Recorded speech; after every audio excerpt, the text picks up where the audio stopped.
Observons ce dispositif, assemblage de deux miroirs. L'un est fixe, l'autre mobile.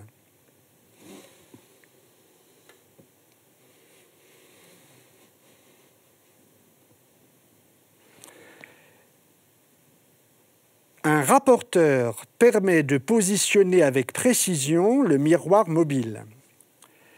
Ces deux miroirs reflètent les images multiples d'un objet posé devant, ici la lettre F. En observant dans deux miroirs disposés en livre ouvert, trois zones se dessinent. La zone réelle, située devant le miroir, la zone vue à travers le miroir de gauche et la zone vue à travers le miroir de droite. Ces deux zones de reflet sont le résultat d'une ou plusieurs réflexions des rayons lumineux dans les miroirs.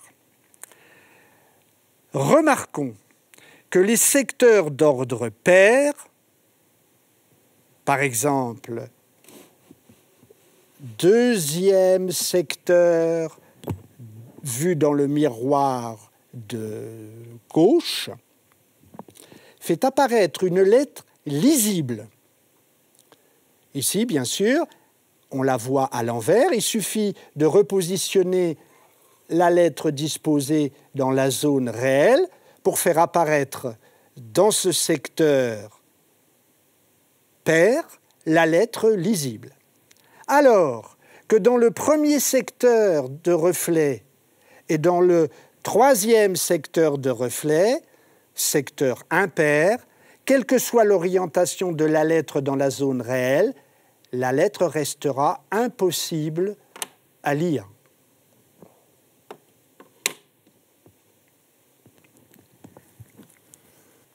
Observons.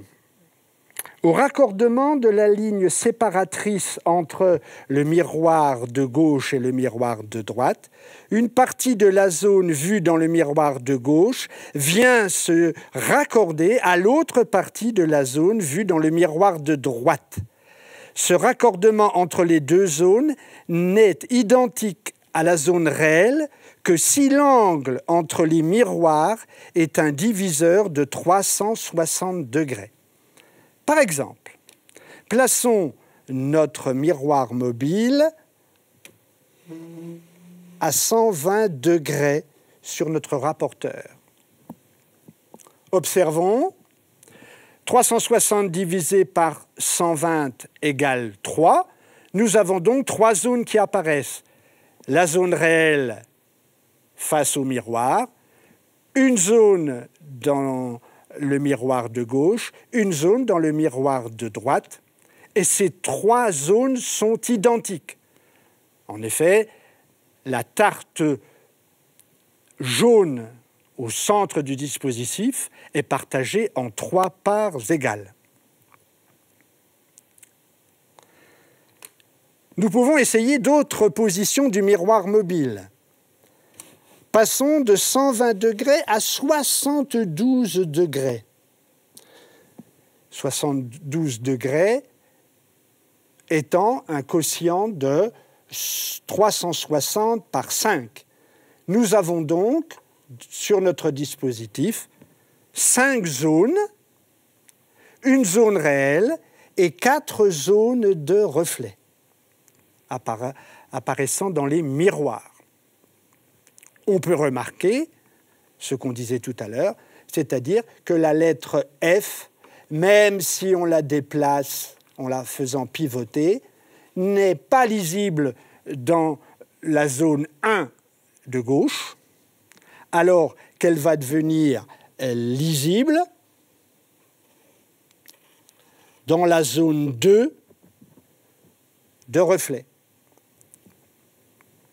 Ce dispositif est facilement reproductible.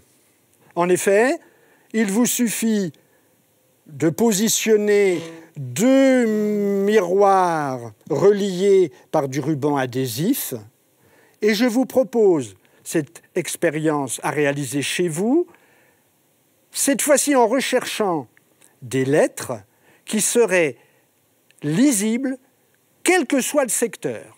En effet, la lettre F n'a pas été choisie au hasard. La lettre F n'a pas d'axe de symétrie. C'est pourquoi, dans certains reflets, elle n'est plus lisible. Par contre, si nous utilisons par exemple les lettres H et O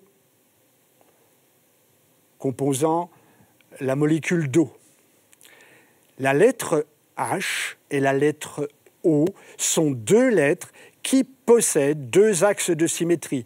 Un axe de symétrie verticale, un axe de symétrie horizontale. Eh bien, vous pouvez observer que ces deux lettres restent lisibles, quel que soit le secteur dans lequel vous les observez. Modifions la position du miroir mobile. Je l'amène à la graduation 90. Notre molécule d'eau reste lisible, quelle que soit la zone où elle est observée. Allons jusqu'à la graduation 72. Même observation.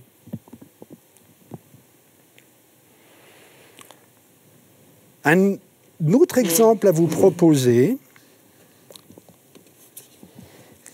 une petite opération en écriture romaine. 1 plus 2 égale 3. Le chiffre 1 en écriture romaine possède deux axes de symétrie. Le signe plus, également. Le signe égal, également. Donc, cette opération à la romaine est lisible, quel que soit le secteur et quel que soit l'angle que je vais donner à nos deux miroirs.